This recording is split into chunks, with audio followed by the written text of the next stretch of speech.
Assalamualaikum warahmatullahi wabarakatuh. Selamat sore, salam sejahtera bagi kita semua.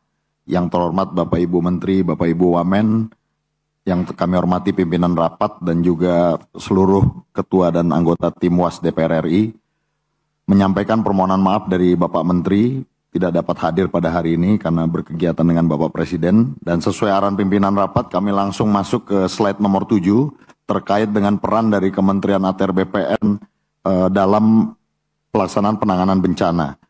Jadi ada dua dalam aspek mitigasi kebencanaan. Di sini bisa dilihat ada penyusunan rencana tata ruang berbasis mitigasi bencana, pengendalian pemanfaatan ruang dan penertiban ruang. Contohnya penertiban sempadan, sungai, danau, waduk, situ yang sedang kami kerjakan bersama dengan Kementerian PU dan Kementerian lembaga terkait. Lalu pasca bencana juga peran Kementerian ATR BPN adalah membantu mencarikan penyediaan lahan untuk tempat relokasi, penyusunan rencana rekonstruksi pada wilayah pasca bencana dengan tetap memperhatikan rencana tata ruang yang ada serta sertifikasi tanah pada lokasi relokasi pasca bencana. Lanjut.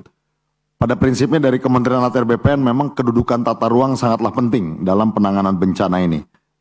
Telah diatur dalam instrumen hukum Undang-Undang Nomor 26 Tahun 2007 tentang penataan ruang, Undang-Undang Nomor 24 Tahun 2007 tentang penanggulangan bencana, serta Undang-Undang Nomor 23 Tahun 2014 tentang pemerintahan daerah.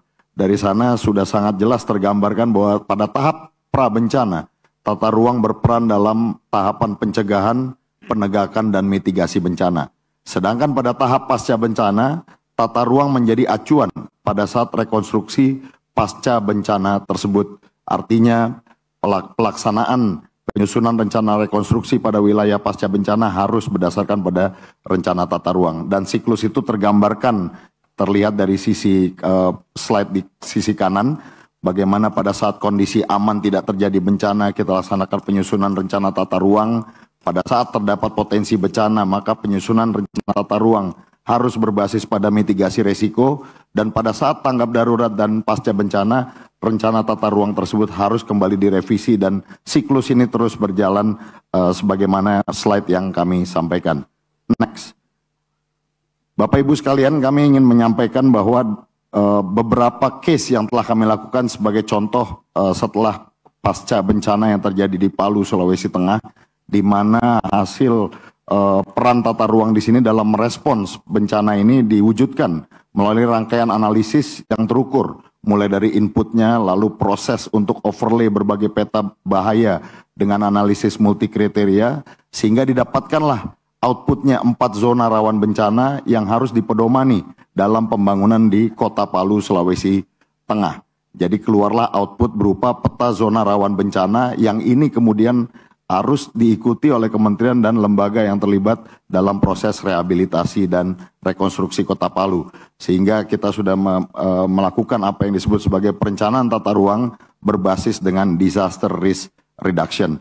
Dan contoh yang lainnya, next, kalau kita masuk di lokasi lain, contoh peran tata ruang dalam menentukan lokasi alternatif relokasi bagi warga masyarakat, ini kita lakukan di Gunung Ruang, bahwa alternatif yang kita lakukan adalah penerbitan kesesuaian kegiatan pemanfaatan ruang atau KKPR masuk untuk kegiatan non berusaha karena penanganan pasca bencana masuk dalam kriteria kondisi tertentu yang menjadi kewenangan pemerintah pusat, atau KKPR untuk kegiatan yang bersifat strategis nasional.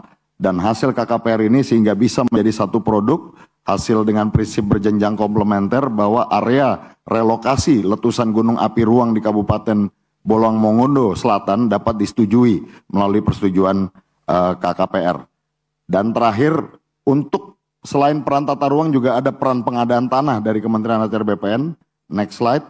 Ini khususnya misalnya contoh di Desa Modisi, Kecamatan Pinolosian Timur di Bolong Mongondo Selatan, bahwa proses pembebasan dan persertifikan tanah dilakukan dengan menggunakan anggaran pemerintah Provinsi Sulawesi Utara, sementara pembangunan fisik huniannya dilakukan oleh anggaran Kementerian Pekerjaan Umum.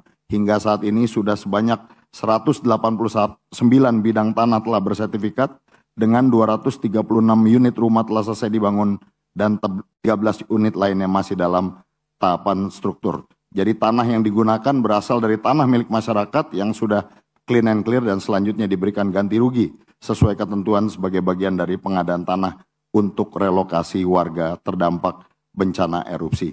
Saya pikir itu yang esensial, Bapak Pimpinan Rapat. Kami ucapkan terima kasih dan mohon dukungan dan bimbingan arahan selalu dari tim WAS DPR RI terhadap Kementerian ATR BPN. Wabillahi taufiq walhidayah. Wassalamualaikum warahmatullahi wabarakatuh. Waalaikumsalam. Bagus, singkat dan isinya itu karena saya sudah baca juga tadi slide-nya.